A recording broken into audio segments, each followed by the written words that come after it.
তো দেখো আকাঙ্ক্ষার হেয়ার প্যাকটা কিভাবে তোমরা ইউজ করবে সেটাই আমি আজকে তোমাদের সাথে শেয়ার করব।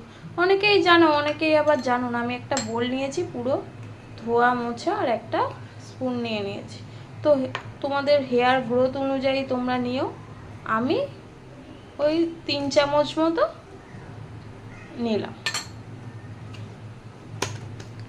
তারপরে এখানে হালকা হালকা উষ্ণ গরম জল, দেখো আমি হাত দিয়ে দেখাচ্ছি, মানে অতটা গরম লাগবে না, একটু একটু করে নিয়ে এটা তৈরি করতে হবে।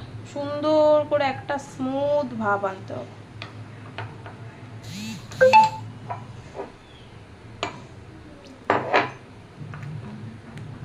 তো এই যে দেখো একটা স্মুথ ভাব হয়ে গেছে। স্মুথ ভাব হয়ে গেলে এবারে তোমরা মাথায় কিভাবে অ্যাপ্লাই করবে আমি দেখাচ্ছি নেক্সট ভিডিওতে, একটু দেখে নিও।